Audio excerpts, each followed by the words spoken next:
Good morning to everyone. And thank you for attending the City of Bellevue's listening session.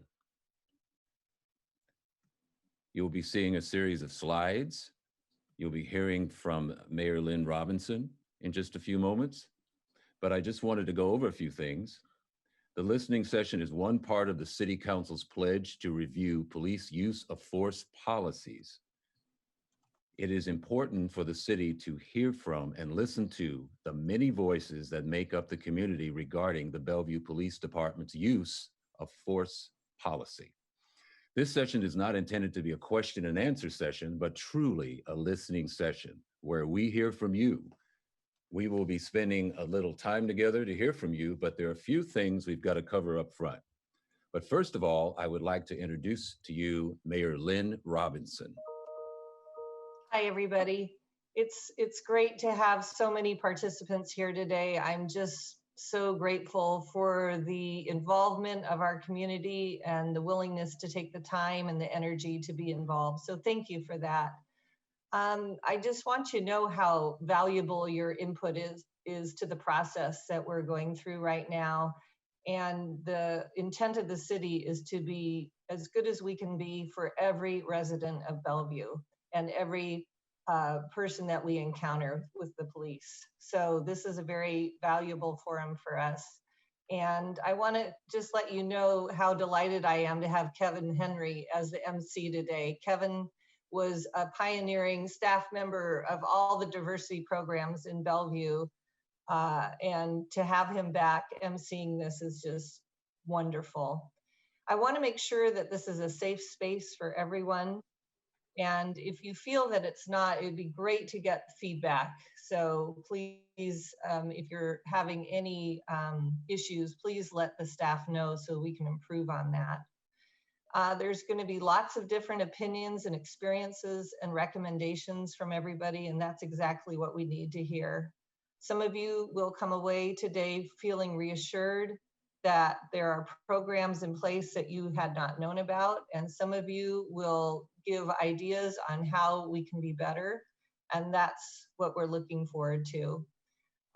Council and staff are very excited to get the input from you all, and on behalf of the entire Bellevue City Council, I want to welcome you. Thank you, Mayor Robinson. Now, before we get started, wanted to go through a few logistics and navigating through Zoom. Please note that everyone is muted throughout the meeting, but we will be inviting people to unmute themselves during the discussion to share any comments. You can click on the symbol at the bottom of the screen to see a list of participants. This also brings up a bar where there is a raised hand icon. Please click on this icon to let us know you wish to comment. For those that have joined us by phone, please press *9 to raise your hand.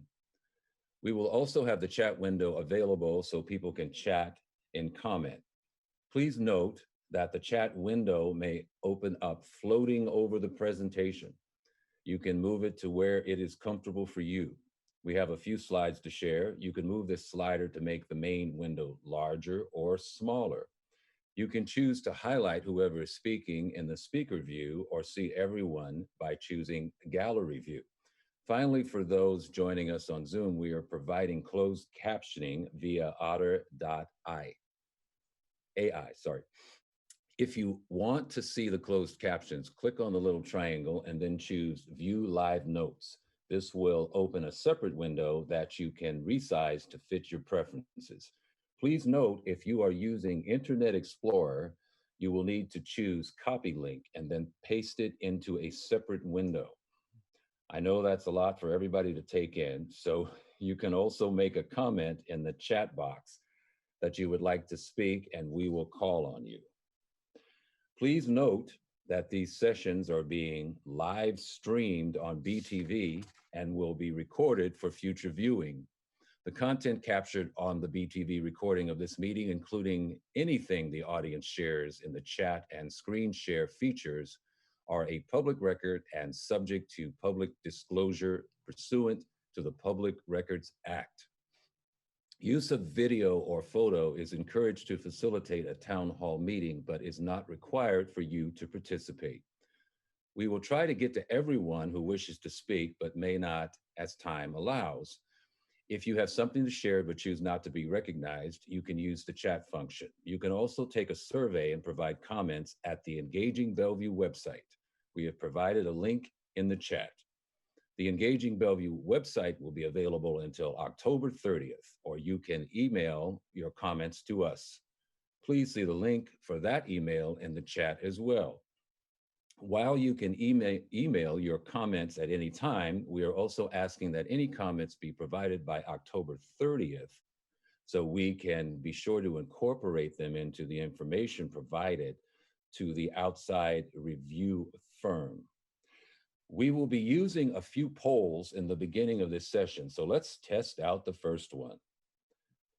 The way this works is that we will share a link in the chat window. When you click on that link, it will open another window that will ask you a question.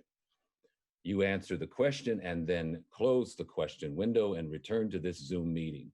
Remember to just close the window with the polling question. The results will display real time in this Zoom meeting. You have about 1 minute.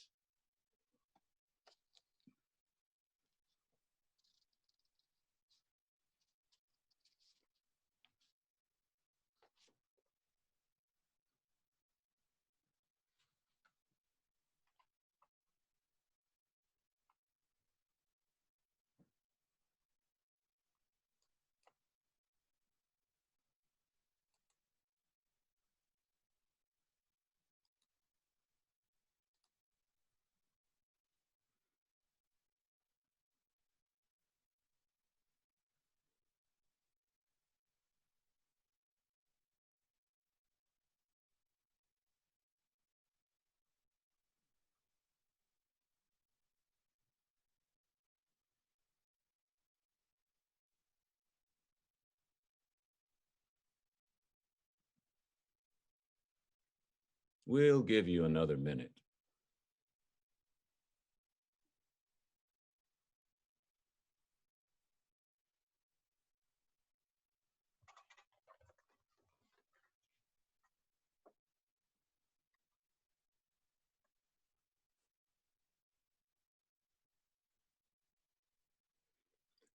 Okay, it's now time to get started with the introduction of the facilitators.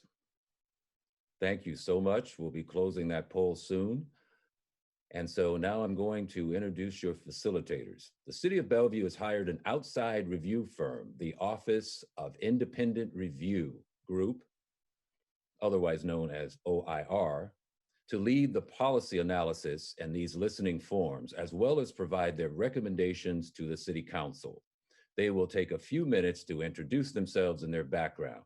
Mr. Mike Giannacco is the founding principal of OIR Group. And now, Mr. Giannacco. Thank you, Kevin. And it's great to be part of this presentation and listening session. Appreciate the opportunity to be part of it. Thank you, Kevin, for agreeing to MC the activities today and keeping us all on track. And also want to shout out thanks to the mayor for leading us and the introductory remarks she made. Just for those of you who we look forward to hearing your perspectives, give you an understanding of who we are. OIR Group is a team of police practices professionals. And we have been doing work on advising police departments on use of force policies for about 20 years. And over the course of that time, have probably provided this kind of analysis of use of force and providing recommendations for probably 20 to 30 other agencies. So this isn't our first rodeo, but one of the things that we think is very helpful and an important component that the City of Bellevue has decided to do, consistent with the mayor's pledge, which is our work is going to be really informed by the by what we hear today, what we heard earlier this week and what we hear again on Saturday when we conclude our, our, um, our listening sessions with regard to the Bellevue's general public. And being informed by that perspective is going to be very helpful as we come up with our analysis and any recommendations we might have for the city's consideration.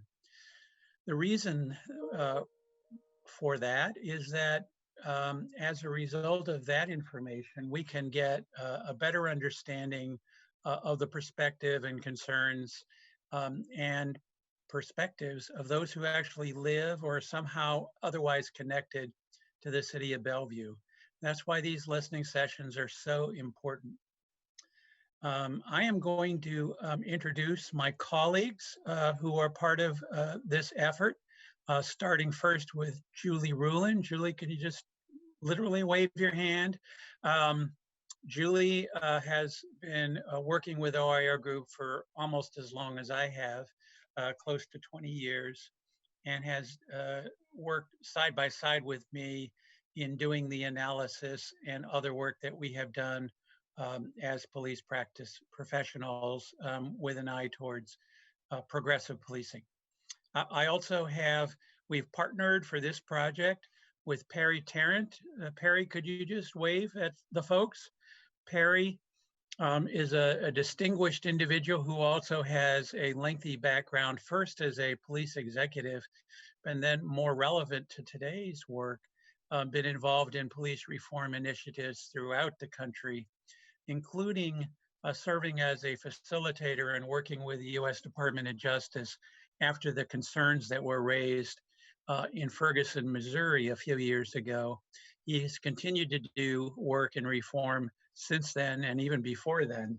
And we appreciate the opportunity to work with Perry on this project in Bellevue. At this point, I know that and expect that the that the participants, attendees, will be interested in starting to communicate with us, and we are interested in hearing what you have to say. But before we do that, I would like to turn it over to my colleague Julie. Julie. Thank you, Mike. We have just a couple, we are eager to hear from everyone today. This is a listening session. We just have a few more preliminaries we want to work through before we start acknowledging all of your blue hands. So give us a minute. The first of these is to talk about some meeting agreements that we ask everyone to acknowledge and respect. We certainly understand the passions of our community on these issues, so we would like to set out these ground rules for engagement to keep the discourse productive and respectful. I will share this time with other community members. I will allow others to speak their truth. I will listen to understand. I will listen respectfully. I may choose not to speak at all. I will be mindful of how long I take up the airspace. I will speak from my own experience. I will not assume for others. I will respectfully disagree if necessary and will say why. All attendees are asked to be respectful of the lived experiences and opinions of others. Your experience and opinions are important to us, so all attendees are strongly encouraged to aid in maintaining the decorum and orderly progression of this listening session. Shouting over a speaker, using profanity or slurs against others, disruptive noises, off-topic comments not related to the current discussion questions, or behavior that intentionally disrupts, disturbs, or otherwise impedes attendance or participation detracts from the host's ability to conduct a productive session. Where such conduct substantially disrupts, interrupts, delays, or disturbs the peace and good order of this session, the host may issue a warning and the individual may be removed from the virtual meeting. We have another poll question as we get things. Julie, I'm sorry. Sorry to interrupt, but before we go to the poll question, I just wanted to reinforce some of what Kevin had indicated. About what this listening session is intended to do. As I indicated, our work is going to be reviewing police use of force policies, and we'll be presenting later this year on what we find. This effort is an attempt to engage with the community in a meaningful way so that our feedback to council will be informed by your voices. We're here to listen to your voices. This is not really intended to be a Q&A session. It's really more intended to be a listening session to hear your perspective on the various topics. And again, the focus is going to be on use of force. There may be other issues you may want to cover, and they will be noted, but our specific focus is to hear from you, the community, about your experiences, any concerns you may have with Bellevue's use of force policies and practices. Thank you, Julie. Sure thing. So our next poll is up, and I see some people are already responding. It's just a simple open-ended question. You can give us as much detail or as little detail as you like, and it's simply, why did you join us here today? And Mike, while we give people a few minutes to respond to that, there was a question in the chat about what it means to be a police practices expert. And I was going to respond in the chat, but I thought maybe you might want to just talk a little bit more about our background. There was a question about whether we are former law enforcement officers.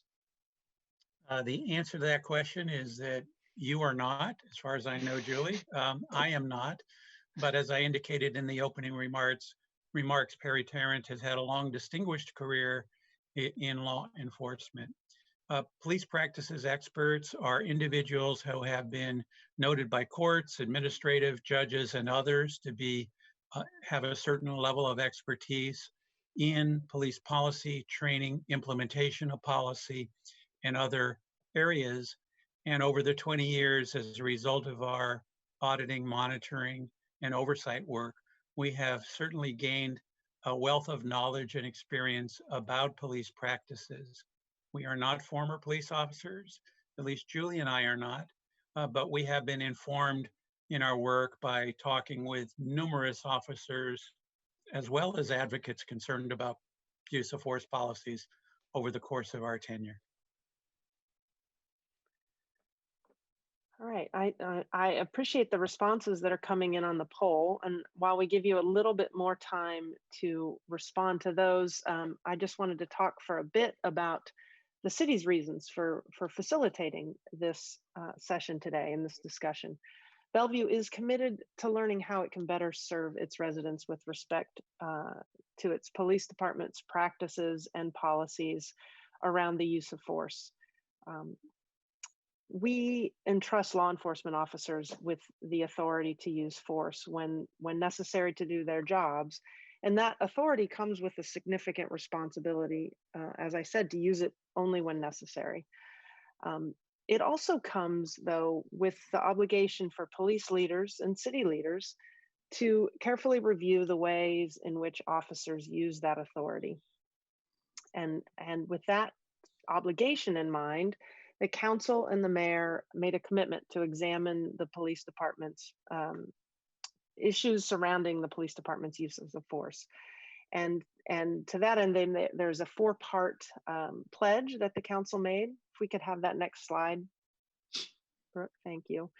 So the council pledge has 4 parts, as I said: to review police use of force policies, to engage the community by including a diverse range of input, experiences, and stories in the review, to report the findings of the review to the community and to seek feedback from the community, and then finally to reform police use of force policies. This forum is one step in that commitment. This Zoom session is where we want to hear from you about your experiences with Bellevue's use of force policy and with the police department. We have inserted a link in the chat for your reference, and that will be there. You can refer to that.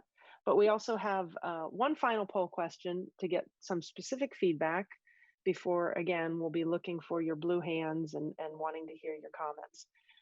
This last poll question has to do with how familiar you are with Bellevue's existing use of force policy. The link we provided in the chat is a lot of information to digest, and it's not easily synthesized into just a few points on a slide. Please remember, you have the opportunity here today to provide your comments, well, not today, but going forward as well, to provide comments at the Engaging Bellevue website or via email. links to both of those will be provided in the chat and throughout this session.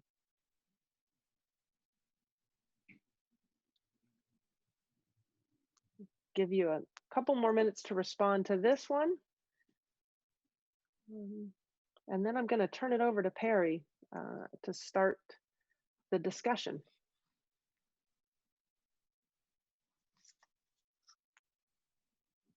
Perry, go ahead and take it away. Okay, I'm just going to give them another 30 seconds or so to go ahead and respond to the poll.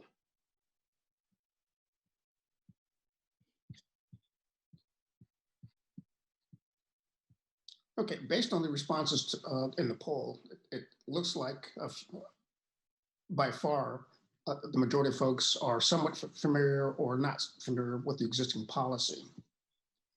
And so we want to continue this discussion.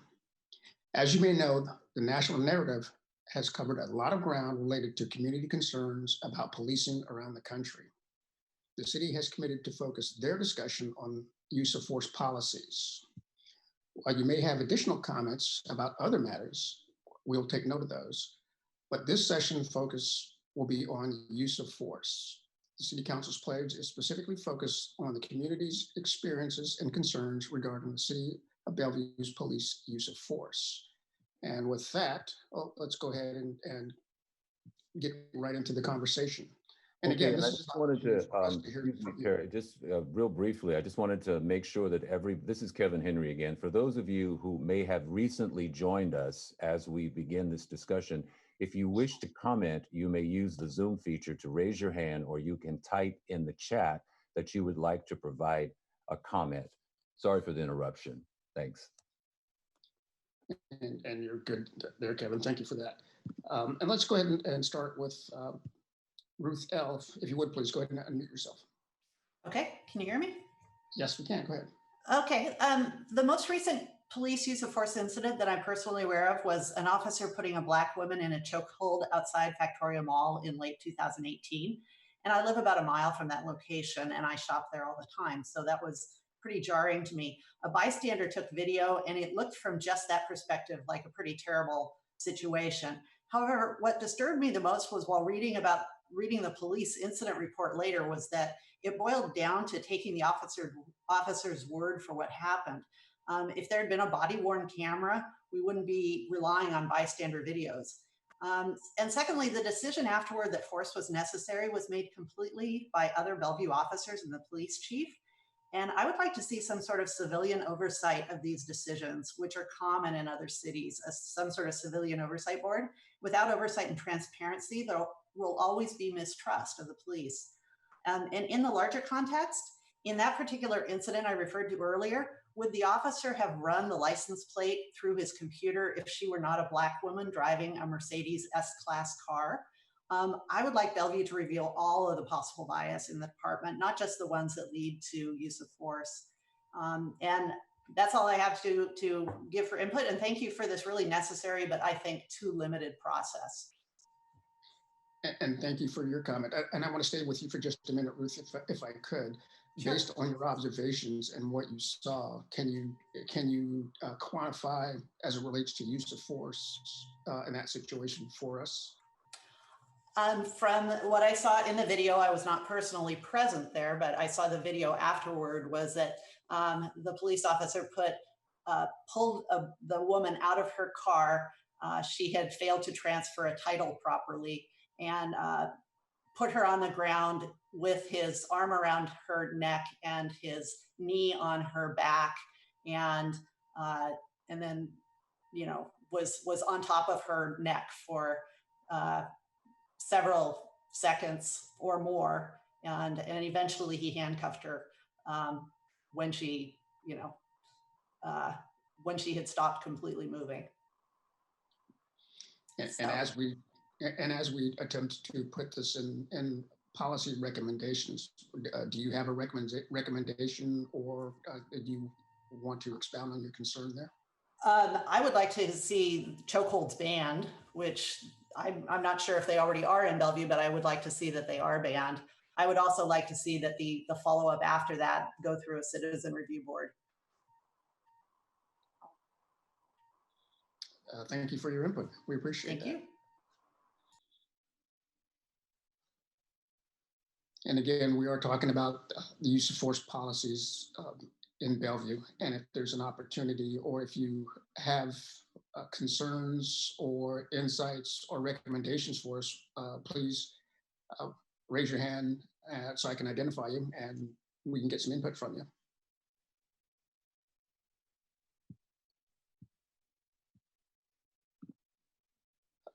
Heather, go ahead. Hi there, thank you. My question is that in the statement, Bellevue says that the review, quote, is in response to the national conversation about race and social justice, end quote. And what I would like to know is, will this use of force review include reviewing and sharing data about police interactions broken down by racial groups? Okay, and I'm taking notes here, and just again to paraphrase what you're saying is that you're looking for outward-facing data. Is that what I'm hearing from you? Correct. Which just as a side note is difficult to find in Bellevue in general. Okay. Thank you. No, thank you for your input. Hi, Sally. Go ahead.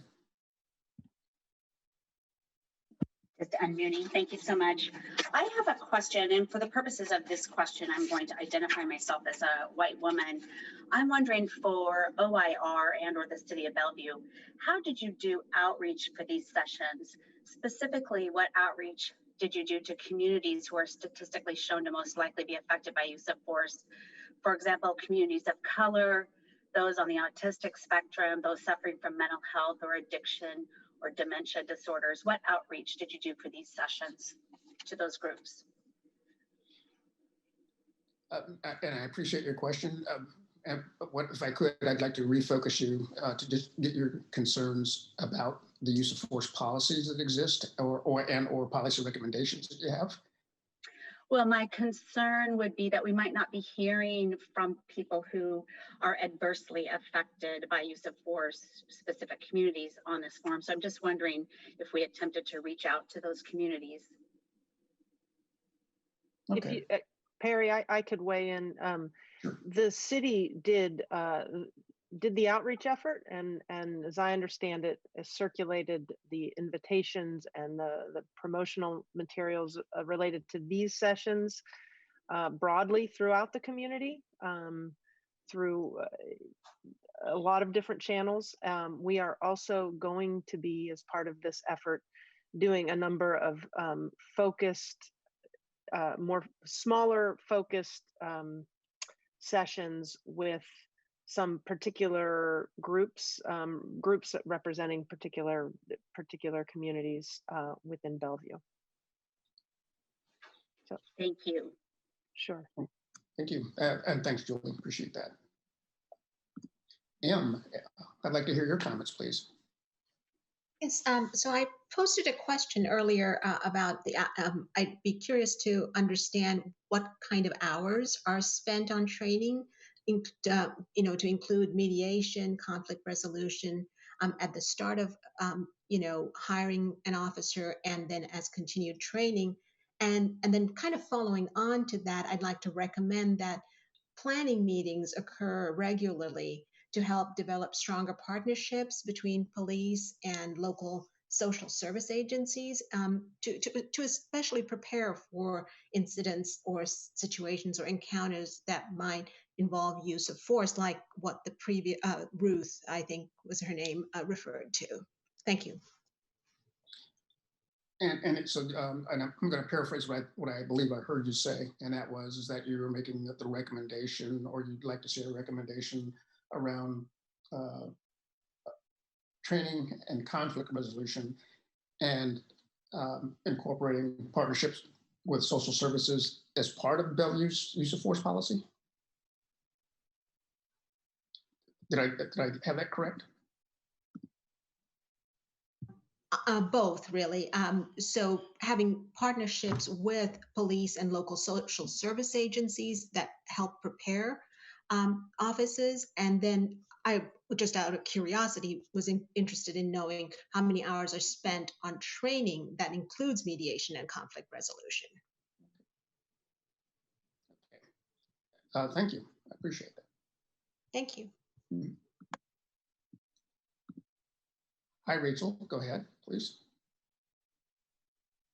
My name is Rachel Krinsky, and I'd like to build on what Em was saying. I want to make a comment that there has been evidence to show that changes to use of force policy have not significantly changed outcomes.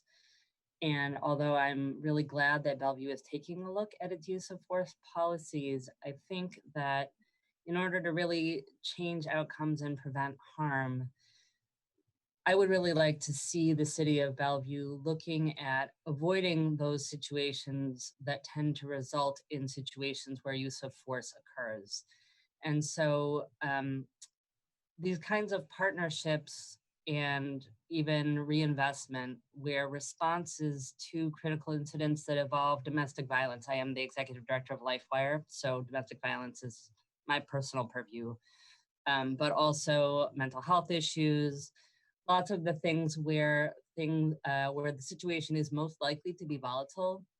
The more that the PD can be working with community organizations to develop new kinds of responses that involve community response teams, so that there can be not just trained officers, but also other kinds of trained professionals, so that we can set up situations where use of force policies are less likely to be needed in the first place, I think really has to be part of the whole response. I think that use of force policies by themselves are not going to be enough to avoid negative outcomes. Thank you. And thank you for that. I am a big believer in that policy dictates accountability, and policy also dictates training. And so that's one of the reasons why we're having this policy conversation, is to ensure that we have the strongest policy for the city of Bellevue. And again, I appreciate your comments. Thank you. Hi, Esperanza, please go ahead. You'll have to unmute yourself.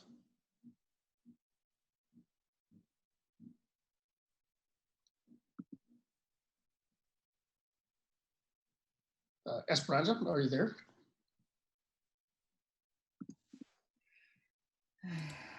Okay, I think we hear you now. Go ahead. Okay, thank you. Yeah, I couldn't unmute myself, and I was trying to send a message for you to unmute me. Okay. Anyway, thank you.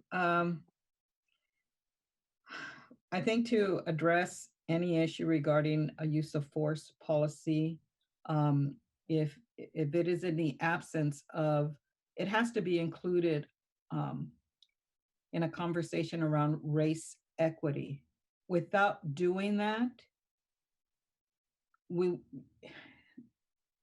this is not going to get resolved.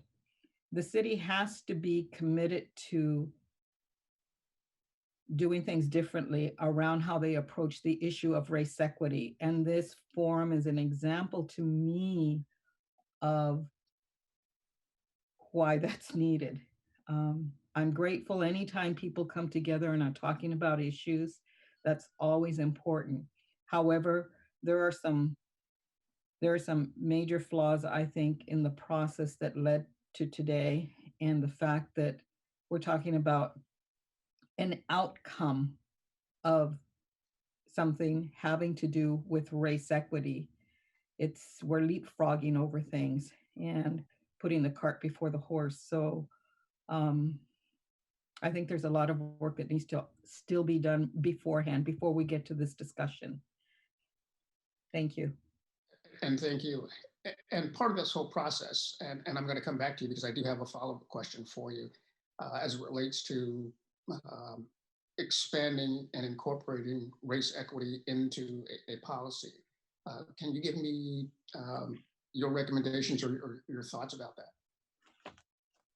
I think that to have a policy or a movement on what a city would do around race equity requires that that the communities that are most harmed, representatives from the communities that are most harmed, be at the very beginning of those conversations. Not that the agenda is set up first, but that those community members are part of developing the agenda all too often what happens in communities of color, and I am a woman of color, that happens in communities of color, in low-income communities of color in particular, is you have city officials, county officials, and well-meaning other folks who come in and maybe bring in some folks who are in the peripheral of the issue as their experts, to figure out what the problem is, what the solutions are, and then develop programs, create funding, and then you have something that people are working on. And 5 years later, you're still dealing with the issue. So if we're not bringing in those on the ground folks that are tied to those community, and then those very community people most harmed by these issues, if they are not part of that process, the process won't work. And we've seen it over and over. We're here 20, 30, 40, 50 years later, and we're still talking about the same thing.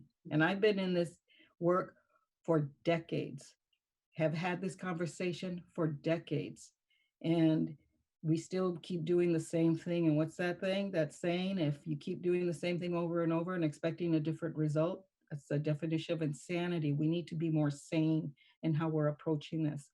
So there are folks in Bellevue, there are groups in Bellevue very tied to the community and community members themselves who should be part of the decision-making process from step one all the way to the end and going forward, because it's not an issue that's going to go away right away. And thank you for that. And I don't know if you were on earlier when Julie talked about that this is not the only listening session that we're doing, but there are a series of other listening sessions that will occur as well. And specifically, we will be looking at a variety of different stakeholder groups as part of that. And this conversation that we're having now is not an outcome per se. It is part of the process. And yes, it is in response to what has been taking place nationally, but it is part of the process to ensure that we or the city of Bellevue is building a robust and comprehensive use of force policy. So I do thank you for participating in the conversation. Thank you. Megan, hi, how are you? Please go ahead. Hi, I just wanted to raise a few things. So first, I would definitely agree with what Esperanza said about, I mean, people being left out of this conversation before it even got started, right? For example, I don't think that the city has actually reached out to young people in Bellevue. The way that I found out about this was through accidentally seeing it on social media. And from what it seems like many of the people in this conversation are adults, despite the fact that massive amounts of data show that criminalization, especially of low income and Black students, happens in schools. So young people are certainly a demographic that the city needs to be actively reaching out to. The second thing I'll say is that to piggyback off what Rachel said, is that I'd also like to point out that the language in the current use of force policy definitely seems to, I guess, favor the officers. So in the top of definitions of necessary force, one of the definitions of necessary force is if the officer believed in good faith and on reasonable grounds that force was necessary. This seems like a non-falsifiable criteria for use of force because any officer can claim that it was reasonable. No person external to another person can say you didn't believe this or you shouldn't have believed this, because beliefs are personal things that people have to decide. So even the language of this criteria seems to just not be structured in a way that is out for people. It seems to be looking out for police. The third thing I'd say is that I think that also accountability when it comes to use of force seems to be a moot point, because after decades of research have shown that reforming policies don't actually seem to statistically change the effects of use of force police use in communities, and especially when language is as forgiving and permissive as the language in Bellevue's use of force policies, then it doesn't seem to be the case that policies actually changed, like actually affect or change real experiences. So then I think the question we should be asking is not really the question of like whether use of force, like how can we change our use of force policies? It's how can we modify the structure of policing and the structure of responding to urgent incidents in cities such that force is no longer a question at all. And I think that definitely necessitates either disarming police forces or investing in different social agency, like mental health counseling, where people with medical backgrounds to respond to public health problems rather than treating everything as, you know, something that could, that like would require force. So yeah, those are my thoughts. Thank you. And Megan, I appreciate your comments. I do want to let you know that we do have youth forums specifically being scheduled, and those will be announced going forward as well, because you are correct that youth voice is absolutely important as we have a policy discussion. But I'd like to stay with you for just a minute longer and ask you about the language piece. If you were to write a use of force policy for the city of Bellevue, tell me how you, if you would please, tell me what language would you use, or what verbiage would best describe or facilitate an understanding and accountability for use of force?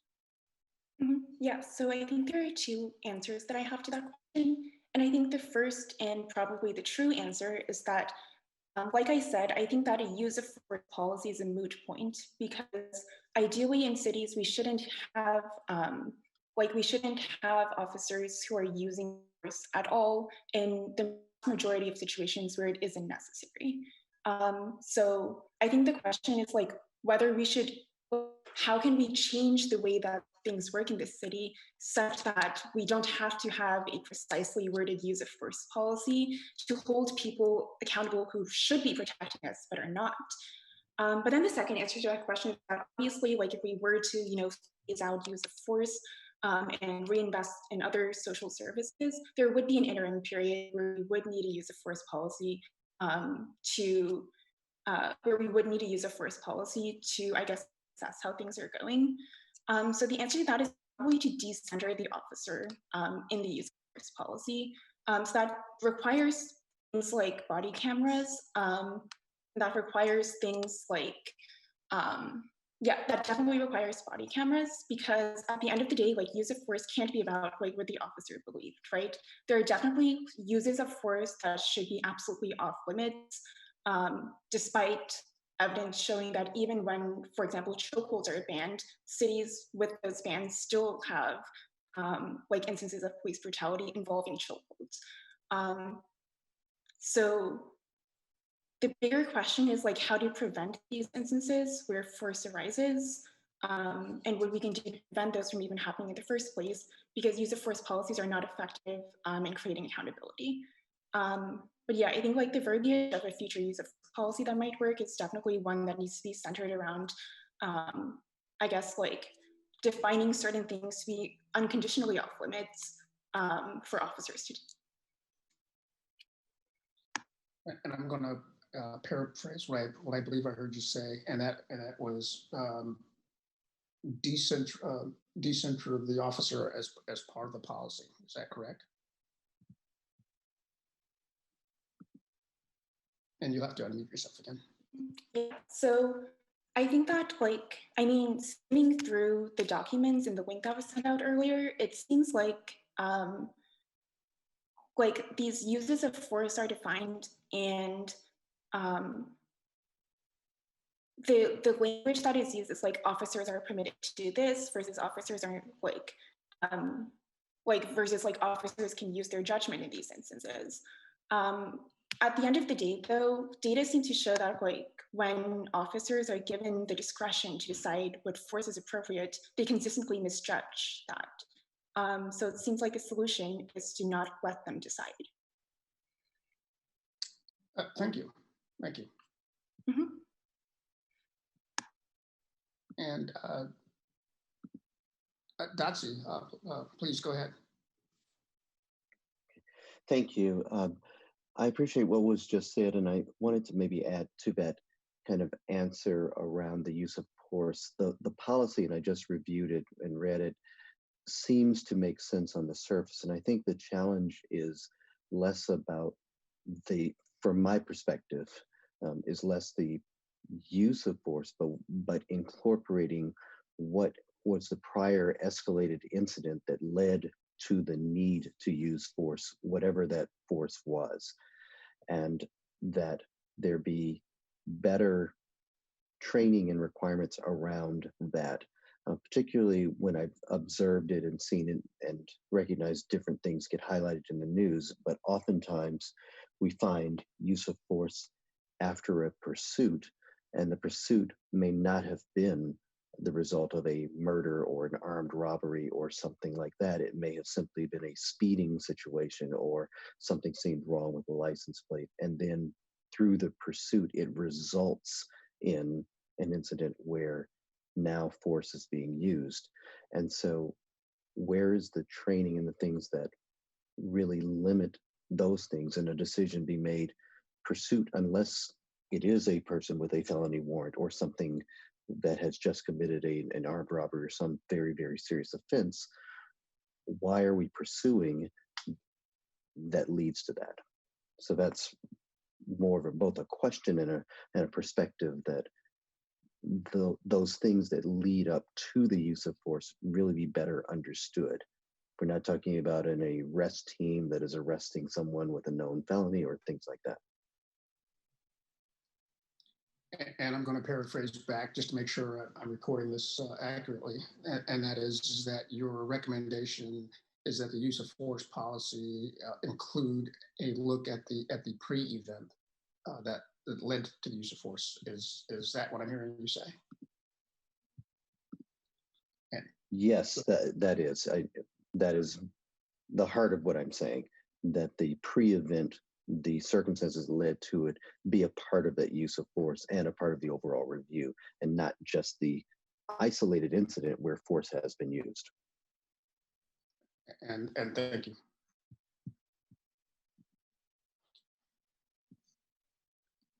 For the folks who've joined us recently or in the midst of this session, we're having a conversation about the use of force policy and a policy experience as it relates to the city of Bellevue. What we want to do is we want to hear your concerns and your experiences about use of force or use of force policy for the city of Bellevue. And Julie, if you don't mind, I'm going to turn it over to you to see if I missed something that was in the chat.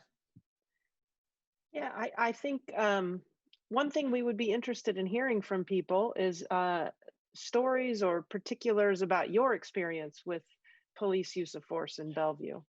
If you have some experience with that, the things you saw or heard or were involved in, we would be very interested in hearing those if you're willing to share them.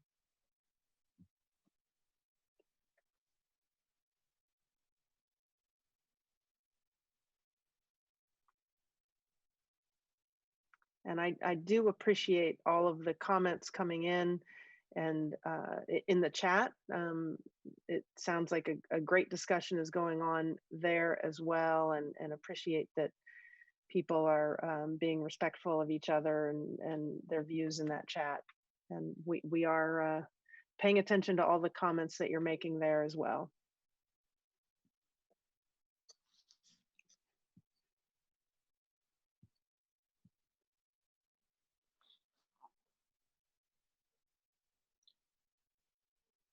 I'm going to go back to the discussion that we were just having a few moments ago and just ask the question, what does the ideal use of force policy look like?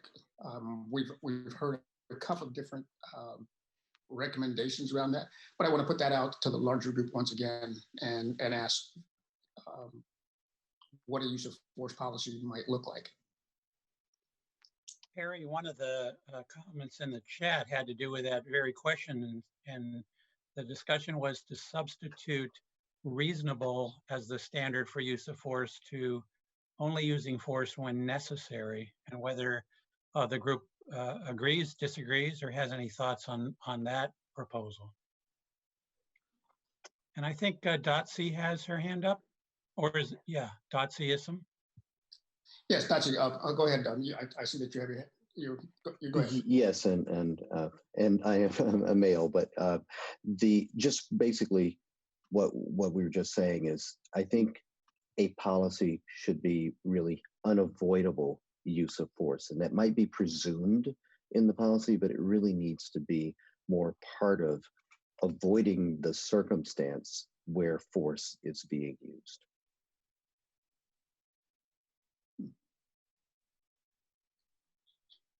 Yeah, thank you for that. Go ahead, Julie. Well, I was going to thank Dotsie for that, but also recognize Haruka, if you have I noticed in the chat that you said you might have a story to share. If you are willing to share that and speak up, we would appreciate hearing it. Go ahead and unmute yourself.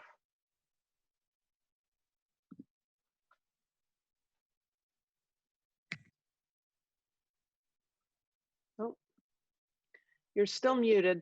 I'm sorry. We need you need to hit your unmute. There you go.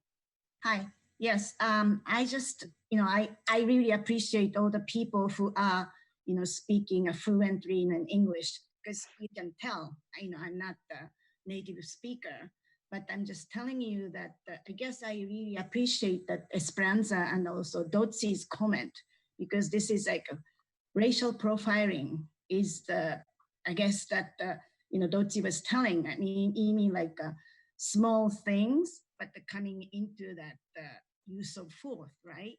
So I have experience. I was in a driver's seat of my friend, white, middle-aged lady who was driving in Mercedes, and then she went into that those what you call that, like a 520, coming, like those round around thing. Mm-hmm. Went there, and then police was coming into, and then I was like, oh my God, she's gonna be, like, but the officer was like really apologetic. Oh, I'm sorry, or something like this. So of course he didn't, make sure next time you don't do that. That's it. So like, I was like, wow, such a difference. And also my friend who is a South Asian, male, and he was at the Range Rover at the crossroad, and he was like a middle-aged South Asian who is a little darker, and then police officer was questioning him, even if he was like, like that's his own car. So I guess that those are the ones that, you training or something, you have to think about it. I don't know, I can't tell in the fancy words, but yeah, thank you. Thank you, Haruka, and thank you for your willingness to speak up and to share that today. We really appreciate hearing from you. Ruth, I see you have your hand back up again.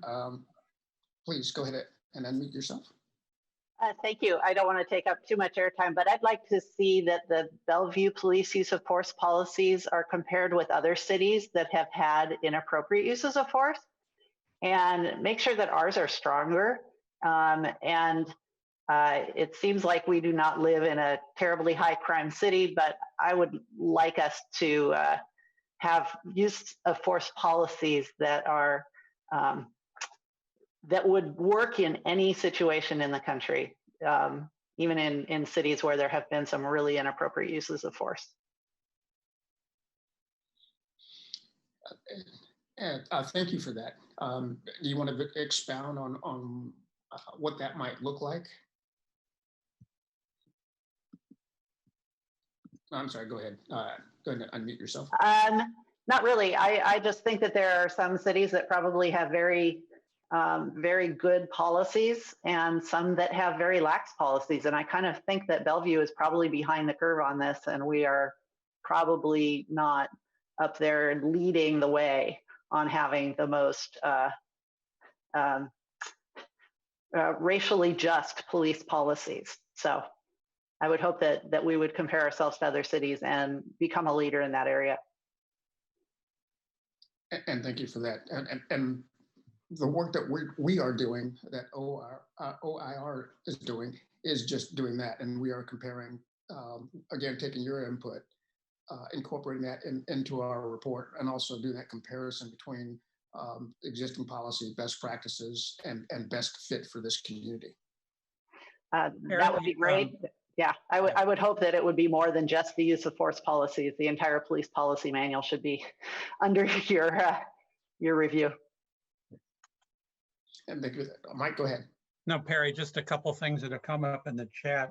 One has to do with the concept of duty to intervene when inappropriate force is being used, what happens when an officer fails to report force, and then what does the force review process look like in the city of Bellevue, as comments that are coming up in the chat. If anyone wants to follow behind that with any verbal testimony, that would be great. The other thing I'm seeing in the chat, Perry, is a reference to what Los Angeles apparently does, which is to incentivize officers who use de-escalation techniques to avoid using force. Over in the past, sometimes agencies would provide medals of valor for people who use deadly force. And this, I think, is an attempt to countermand or change the culture, at least in Los Angeles, with regard to this. And I guess there are some thoughts and support for this, at least in the chat room, from people who are part of this meeting. Thank you. And again, thank you for bringing those forward. And I'd like to hear if there's some additional commentary around those concepts from the larger group. Let me just go back to Megan, please go ahead. Thank you. So I guess regarding language unavoidable force that came up in the chat, I'm not convinced that unavoidable force exists, right? Like, for example, we know that doctors and nurses who work with patients who have mental illness or or patients or people who an officer would likely pull a gun out on, somehow the doctors and nurses must be avoiding having to use force in those instances, right? So it doesn't make sense to me why, and plus it seems to me that the language of unavoidable force could also function as a cop-out for oh, well, in the spur of the moment, I just felt like I had nothing else to do. And that's something an officer might say, especially given the fact that doctrines like qualified immunity exist in the US, where even if we had an unavoidable force provision in our use of force, an officer could still say an officer could still use something like qualified immunity to be exempt from even an unavoidable force standard. So I think that if we really want a world in which we can avoid all instances of force, then that necessarily requires changing how we approach responses to things like public health and crime and poverty and homelessness. And those solutions most likely should not be involving the police, because data just seems to show that police are not very good at doing that. The second thing I'll say, and I don't want to take up too much space, but I do think that changing the culture within police departments is one thing. But again, that still seems to presuppose that police departments are doing good for the community. And I think that there are deeper questions we should probably investigate rather than covering it up with a conversation about how can we change what we want to use a force to on a surface level. So yeah, thank you. And thank you for your input. And again, we have a few more minutes here for the discussion, and I want to make sure that your voices are heard. So please lean in and let us hear from you.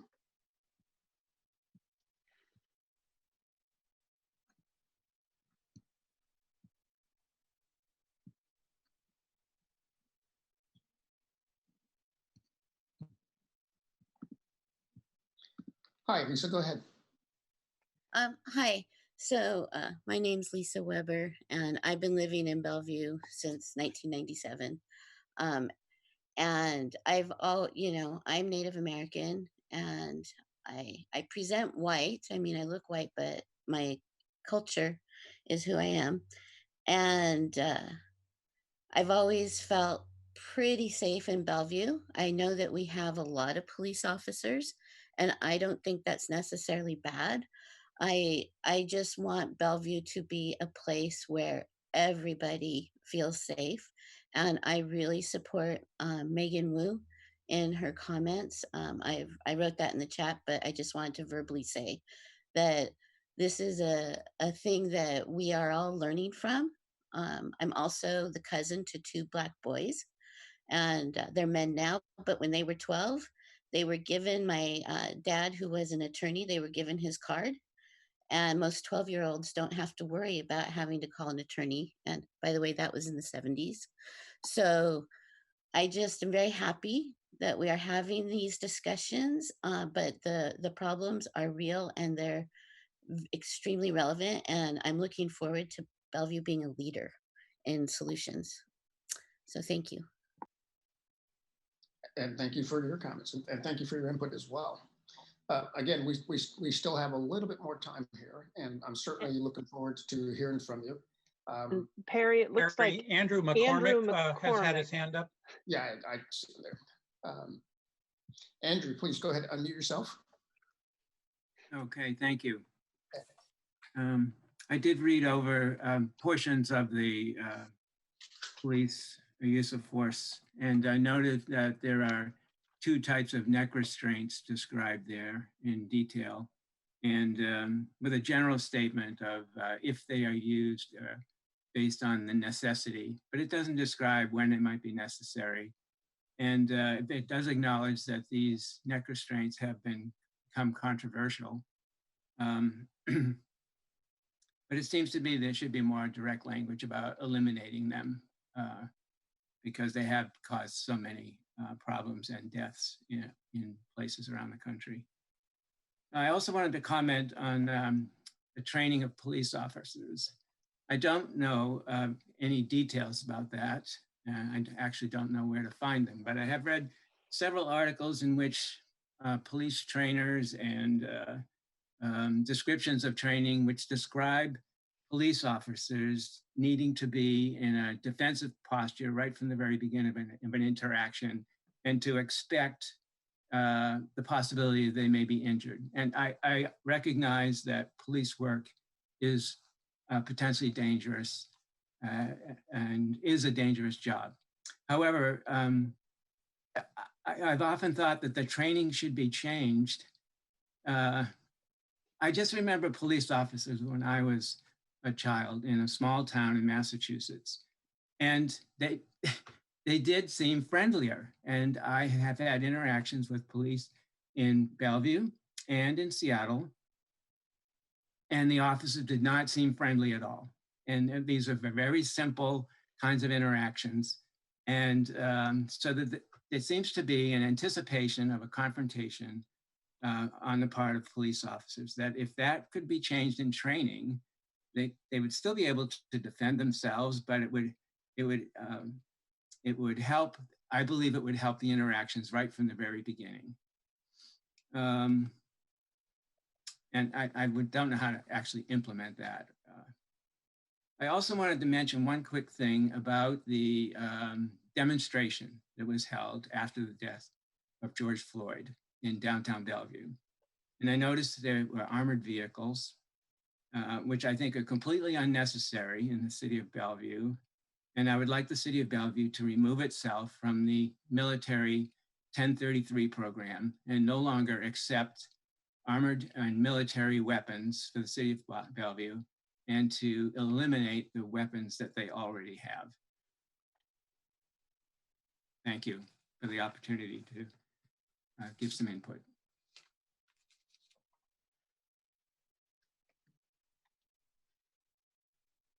Thank you for your inputs and your comments. Very, very helpful.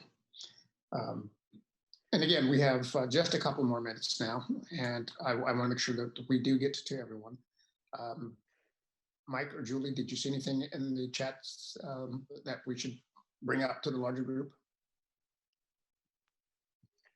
I think there are some questions in the chat that people have about the disciplinary process and those sorts of questions. And I would direct you to the Engaging Bellevue page, where I think you'll have the opportunity to raise some of those issues. And again, this is a session where we are just here to listen. So not so much answering those questions here today, but if you have those questions, I mean, we're noting the questions and noting that that there's information that the community is interested in learning more about. But I certainly encourage you to go to that Engaging Bellevue page and look at the information there and raise your thoughts and your concerns there.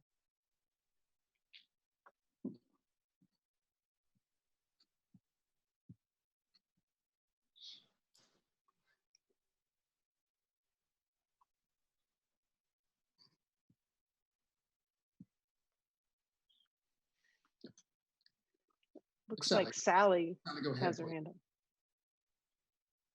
Hi, I just wanted to tag on to some people's ideas about Bellevue being a city of innovation.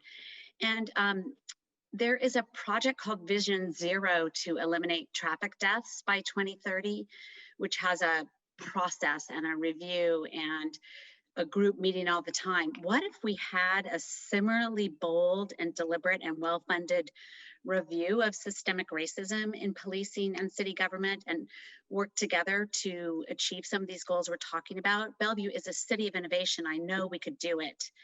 A vision rethink for public safety or something. That's a terrible title, but something like that. And I'm going to keep you on for just another minute here, Sally. Can you tie that to use of force for me? How would that innovation look? Well, you could certainly start with use of force. I sort of disagree that that's the only thing we should be talking about. But if we're narrowing the conversation to that, you could at least have civilians and the police and the Organization for Domestic Violence and YES and all kinds of groups regularly meet to brainstorm and set goals for the city similar to the plan of eliminating traffic deaths. And involving a lot of partners in that, mental health workers, et cetera, would be just a fantastic way to keep moving with Bellevue's innovative reputation.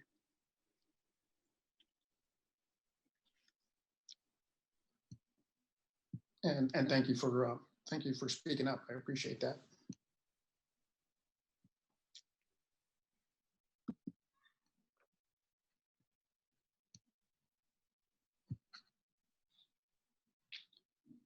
We're coming up close to the end of our session, but again, we wanted to make sure that we provided an opportunity for folks to speak up and be heard. I mean, your voices are important to this process as we move forward on behalf of the city of Bellevue.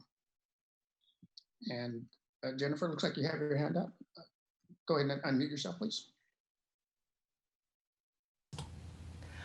I was just had a question for future, and that is what Bellevue's philosophy is on body cameras, and if there is any plan for the future to purchase those.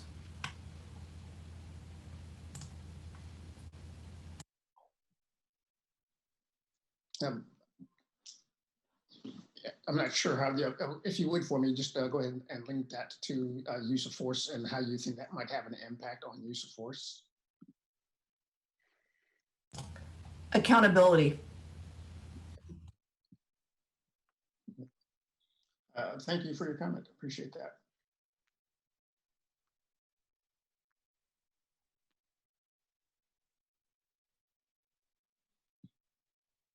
And Jennifer, I did make that note just so you are aware.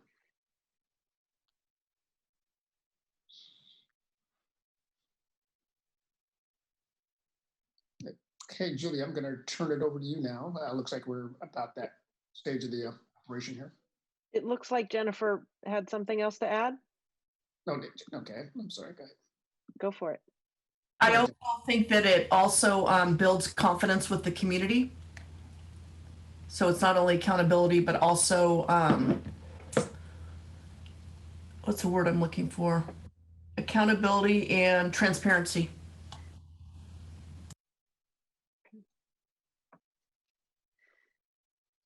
Thank you.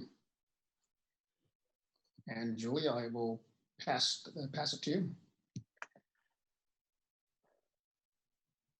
We still have 15 minutes left, so I want to just really make sure that nobody else has anything to add. I know that Mike had asked some specific question, or had raised some specific points about policy issues, and if anybody had anything to add on some of those issues that had to do with a duty to intervene, those sorts of things. I just want to make sure that everybody's had the chance to be heard. We really appreciate everybody's engagement today. So Heather? And go ahead, Heather. Hi there. Just a quick comment. In the chat, I posted a link in addition to a comment that it's really difficult to know how we're doing as a city, in particular with our police department, because the data is not there for the public to see. And a model that I have seen that I appreciate is in Evanston, Illinois, of police data. A lot of it's broken down by race. But specific to this conversation, they tell you how many uses of force are happening on an ongoing basis in a calendar year. And it shows, was it a taser, was it a gun, was it chemical, et cetera. And how do we know how we're doing as a city if that information is not available to us? Thank you. Thank you for that, Heather. I think that's a fair question, and certainly a perspective that we will include as we go forward in our review.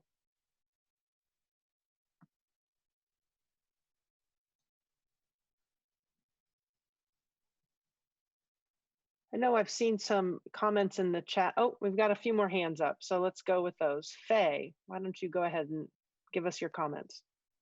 So I just like to make sure that it's emphasized about the, transparency, and also that tracking what led up to the use of force, because I think that's an important area to focus on as well. And I've lived in Bellevue since 1986. And my brother-in-law bought our house when Black people couldn't live in Bellevue.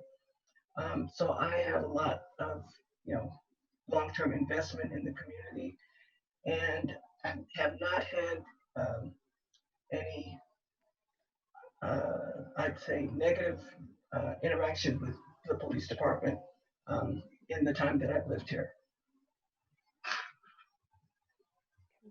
Really appreciate your comments. Thank you, Faye. Rachel, go ahead. I just want to make one more comment. This might be a little bit off topic, but I want to point out that use of force in the narrow sense that you're talking about today is not the most likely experience of force with police, particularly in Bellevue. I think the good news is that we don't have a lot of use of excessive force experiences in Bellevue, thank goodness, and long may that continue. But I think what most people experience when they experience force is more use of power. And it is what makes police effective. It's the uniform, it is the power differential. They are there to enforce. But I think that's where implicit bias comes in. It's where impact rather than intention comes in.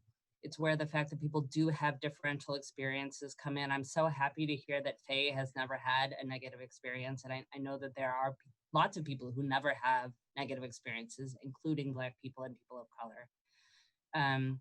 But for an example, at LifeWire, we hear stories about survivors, particularly homeless survivors, who have really negative interactions with the police just by virtue of being homeless, and by having police tell them that they can't be where they are, or that police might report them and that they might be at risk for losing their kids because they're homeless.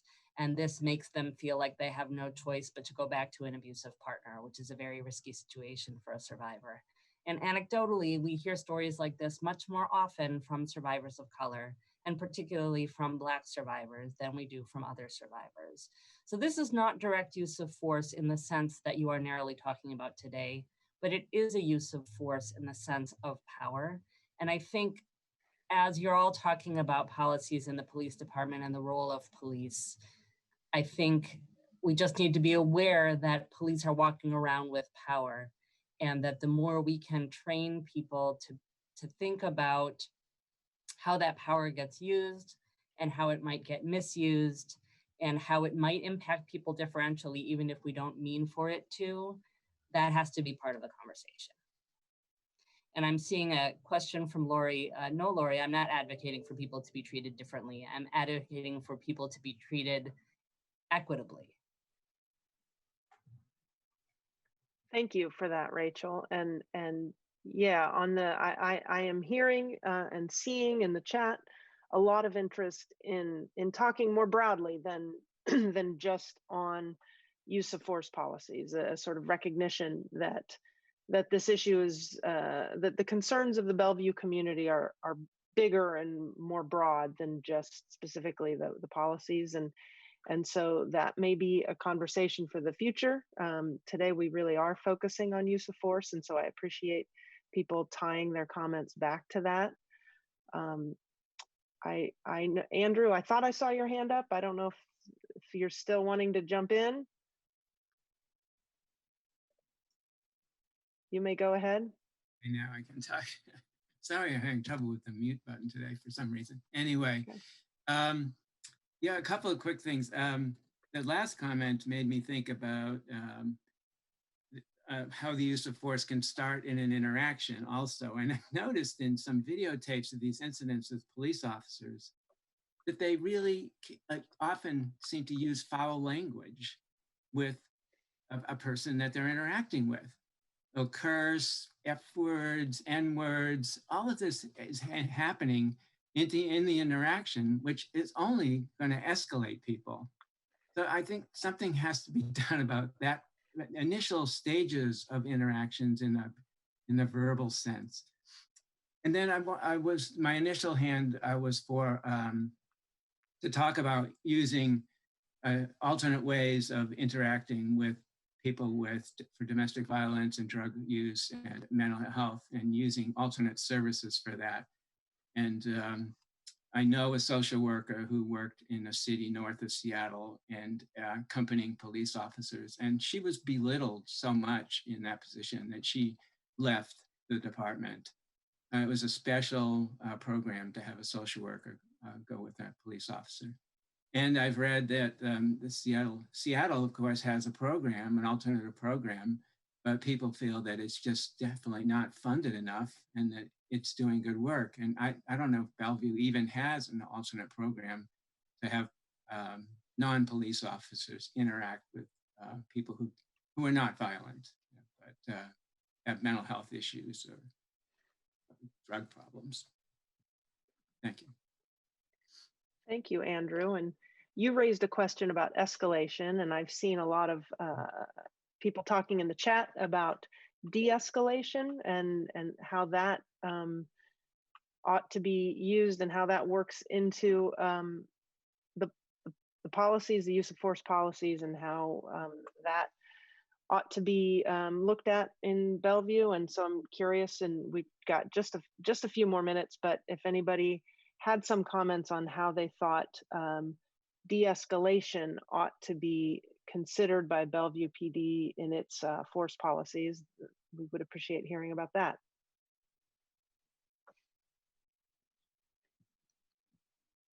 All right, so it looks like Sandy has her hand up. Sandy, go ahead. Okay, and just you mentioned that I had a friend who was a chaplain, and he used to be called in and ride along in particular instances that might need help in domestic violence, or some that aren't horribly putting someone at risk. But do we have something like that? Any chaplains or ministers from the area that work with the police department?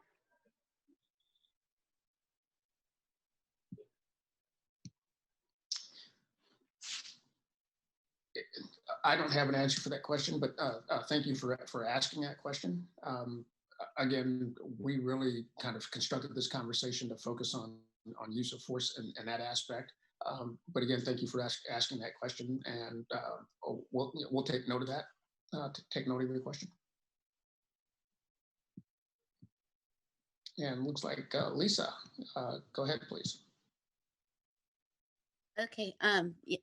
So I believe that de-escalation is maybe a patch, a band-aid. I don't know if we should be asking our police officers to be psychologists. I don't think that that is necessary. But along the same line with Sandy, I believe in shifting the paradigm of what a first response or responders look like. And it may be something to look into, having somebody who is capable of dealing with people with mental health issues when there is a domestic violence call, that sort of thing, either meet the police there or ride along or something. So that's what I see de-escalation looking like. And I'm going to paraphrase what I heard you say, and that was de-escalation should look beyond just an individual officer, but de-escalation could also incorporate mental health or some other social service aspect. Is that what I heard you say? And you'll have to unmute yourself. Oh, in the fact that it wouldn't be an either or. I could see it as, by deciding what a first response look like, the way you have a SWAT team for something that's, really, might need military force, have some sort of team response in a first response. Yeah. Thank you for that.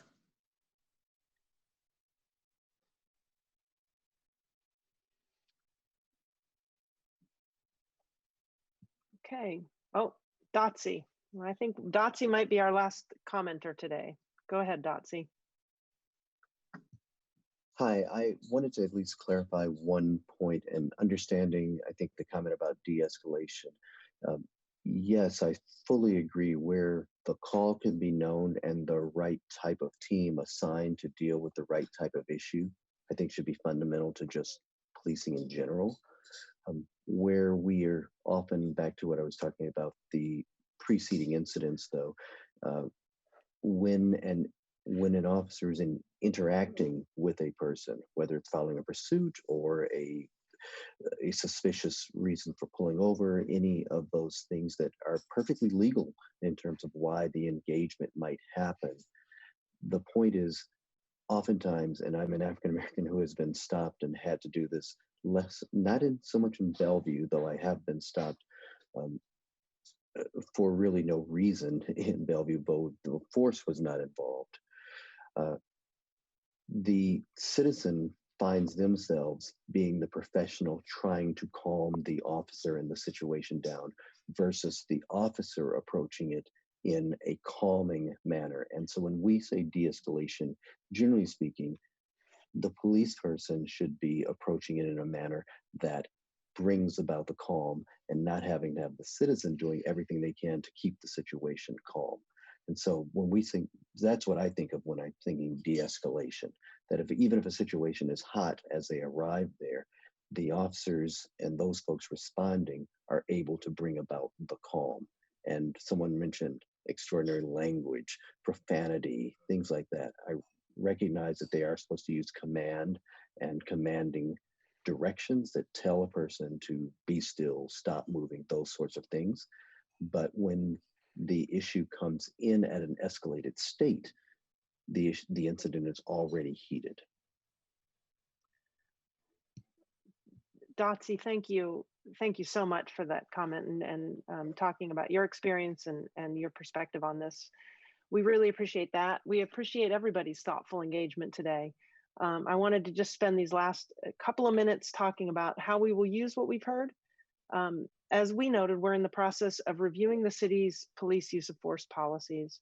We will use that review along with all the comments we heard today, as well as at the other listening sessions, emails we've received, and comments on the Engaging Bellevue website to form our recommendations to the Bellevue City Council regarding their policies on uses of force. We anticipate that this review will take us a couple of months, and we will finalize our recommendations and present those to the City Council. So again, thank you all today. I think I'm going to turn it back to Kevin for the final wrap up and close up. Thanks again. Okay, wow, what a great conversation. And I just want to thank everyone for participating, expressing your opinions. They're so important. And even when the opinions might differ or the experiences might differ, it reflects the robust diversity of Bellevue and the willingness to dig into some sometimes uncomfortable issues. So I really want to thank everybody for participating. What is our second session, actually, number 2 of 3 sessions that we're having, listening sessions. And just also wanted to acknowledge how wonderful it was to see people talking about the race and equity issues as well that are part of the community. And just wanted to remind everyone that the city of Bellevue has a very robust and active, very helpful diversity team. So I would encourage you to reach out to them as well with some of these concerns. Anyone who was not able to provide their comments directly or through the chat, or if you wish to provide additional comments, you can do so by visiting the Engaging Bellevue website. We've inserted a link in the chat, or you can send an email to councilpledge@bellevue.gov, and you can find this link in the chat as well. Also, as noted by OIR, the information gathered from this and other listening sessions, comments on the Engaging Bellevue webpage, and any other comments received via email will be used by OIR as they prepare a report to be presented to the City Council in a timely manner. Information about future involvement as City Council engages on this topic will be posted on the city's website. So please follow the city's website. It's full of great pertinent information. I just want to thank everybody for participating and providing this important and critical feedback. Take care and stay in touch.